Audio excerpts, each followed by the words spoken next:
This one na nurse wey dey kill children, and her name is Lucy Letby. This woman don kill over 7 children, and the one wey dem prove I dey read this news for our mother dem. All this our mother wey just born. Every small thing you go carry your child dey run go hospital. Even the one wey you fit treat. Even the one wey you know say if the child stay quiet, rest a little bit, that sickness go. You go run, they run katakata, kitty, they run, they go hospital. You don't know whether it go worsen for inside that hospital where they run go. You go rush enter hospital, see innocent face like this nurse wey looks very innocent, normal, caring, and you go carry your baby give them. This one dey happen for UK. And this woman don dey work for long now.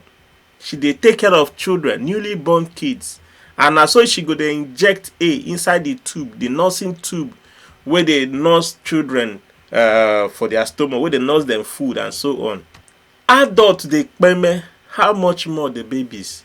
They go just dey kpeme them, they throw away. If you ask them, they go just throw away one kind ogbonge name wey you no understand. Say na it happen. Wetin you go do?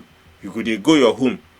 But it don't happen for this ones wey happen to this woman. Be say it don't permit people wey no let go. They come, they find, they make wahala. They say na over 100 hours the court don't sit down for this matter before they come accuse her. They come find her guilty. And now wetin don't happen for 2015, 2016.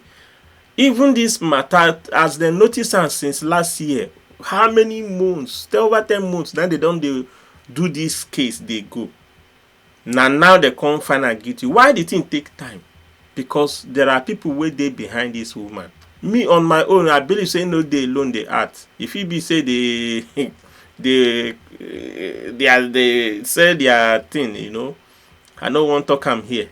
Why Ingo the permit babies? What thing Ingo gain? They no talk wetin need again. No. They no talk the reason why they permit the children. No. But me, I believe say if they sell their thing, they go. I believe say it get some people where they work with them. They no talk them here. But now you go take your hand, know where they go. You know that kind of thing. If your baby, in fact, the first thing where I want to talk is say make peace day for house. If peace day for house, people no go dey sick anyhow. Number 2, if eventually your baby comes sick or anybody comes sick, make you first of all wait for some days. Make you see whether the person go recover on their own. And then thirdly, even if you go hospital, make you dey there, put sit down there. Make them know say you sit down gidigba, you dey watch you. And fourth, make you dey pray put. If you know they pray, now who will protect you? Now in news full everywhere now, as if to say they don't know say this kind of thing they happen. If they happen, I tell you, maybe I don't want to talk some things here. May not be say they will come say they promote violence, but I know say that key children they package them anyhow. They permit them anyhow. But this one will happen now. Be say you don't go fall into the wrong. You don't touch people where they for position. You know can't go free. And now you can't go life sentence or you can't serve prison sentence. Now the thing we go do, you know, because on my own I believe say if this thing they happen now, if they work with people, how they no can know. Now they can't they notice. Might be say in get a power for that place where people they and they give our children something. There is a way to know say this kind of thing they happen. So others when no get proof. Now so that story will come just lie low, die like that. Nobody go talk about them. So if your child is sick, know where you they carry and go. First, make you report to God, so that things gonna go out of hand. Don't be deceived. You know go fit know them now, so they go look very innocent for face.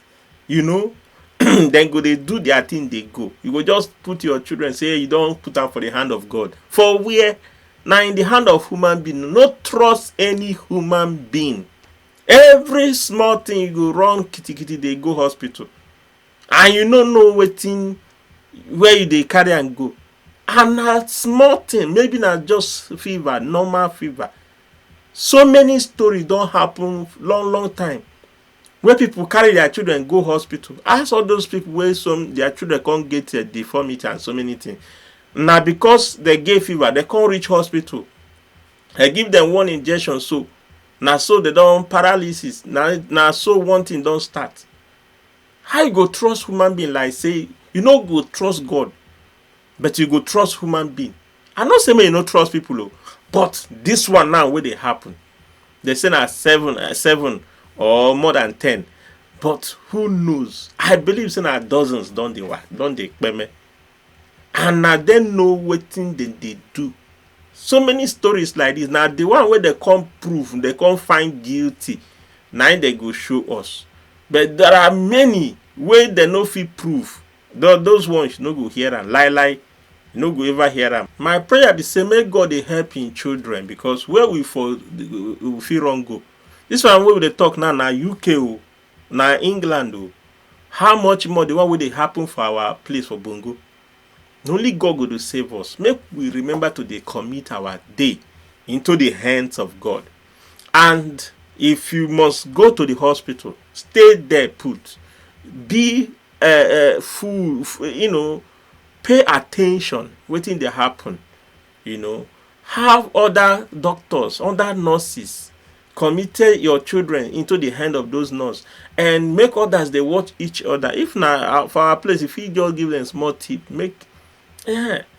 so may God help us. And there's those where them born new, and you just leave your children, they go home. Now normal. But wetin they make us all this thing they happen now when there is no peace. So many complication will come occur. But if we can handle it, reduce the complication, now be my suggestion for this video. Have a wonderful day. Make you share them so that others will learn their lesson. All this thing they happen. Well, we no go know.